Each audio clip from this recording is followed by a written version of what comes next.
இப்போது புதிய அறிமுகம் ஆச்சி ஹோட்டல் சாம்பார் 50 கிராம் ரூபாய் 20 மட்டுமே.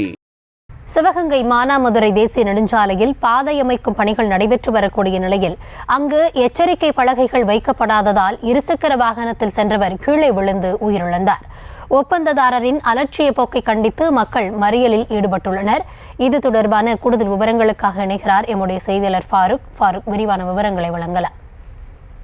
வணக்கம். சிவகங்கை மானாமதுரை தேசிய நெடுஞ்சாலையில் சுந்தர நடப்பு என்ற பகுதியில புதிதாக சாலை போடப்பட்டு வருகின்றது. அந்த வளைவில அதிக அளவில் ஜல்லிக்கற்கள் கொட்டி வைக்கப்பட்டிருக்கின்றன. இந்த இடத்தில் சாலை பணிகள் நடைபெறும் என்பதற்கான எந்த விதமான எச்சரிக்கை பலகைகளும் முன் அறிவிப்புகளும் செய்யாத இருந்த நிலையில மானாமதுரையில் சிவகங்கை நோக்கி கண்டு கொண்டிருந்த தென்பாண்டி சிங்கம் என்பவரும் அவருடைய நண்பர் ரியாஸ் இருவரும் இருசக்கர வாகனத்துல சிவகங்கை நோக்கி வரக்கூடிய நிலையில அந்த ஜல்லிக்கற்கள் மீது மோதி இருவரும் பலத்த காயமடைந்துள்ளார்கள். அந்த இருவரையும் சிவகங்கை அரசு மருத்துவக் கல்லூரி மருத்துவமனைக்கு சிகிச்சைக்காக கொண்டு வந்த நிலையில் தம்பி காயமடைந்து அறிந்த பெரியகோட்டை ஊராட்சி செயலாளர் முனீஸ்வரன் தனது நண்பரோட இருசக்கர வாகனத்தில் தம்பியை காண்பதற்காக சிவகங்கை நோக்கி வந்து கொண்டிருந்த போது தம்பிக்கு விபத்து ஏற்பட்ட அதே இடத்தில் முனீஸ்வரனுக்கு விபத்து ஏற்பட்டு தலையில் பலத்த காயமடைந்து அவரும் சிவகங்கை அரசு மருத்துவமனை சிகிச்சைக்காக கொண்டு வந்தார்.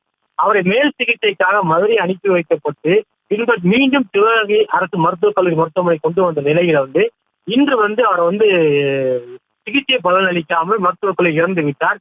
இந்த தகவல் அறிந்து அரசு ஊழியர்கள் சிவகங்கை அரசு மருத்துவக் கல்லூரி முன்பாக சாலை மறியல் போராட்டத்தில் ஈடுபட்டு வருகின்றார்கள். அவருடைய கோரிக்கையானது ஒரே இடத்தில் 4 பேர் காயமடைந்திருக்கின்றார்கள்.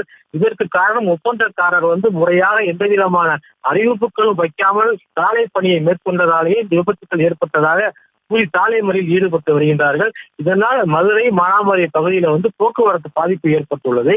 ஒரே இடத்தில் 4 பேர் காயமடைந்து அதில் ஒருத்தர் உயிரிழந்த சம்பவம் அந்த கிராம மக்கள் இடத்திலே பெரிய சோகத்தை ஏற்படுத்தி இருக்கின்றது. இப்போது புதிய அறிமுகம் ஆச்சி ஹோட்டல் சாம்பார் 50 கிராம் ரூபாய் 20 மட்டுமே.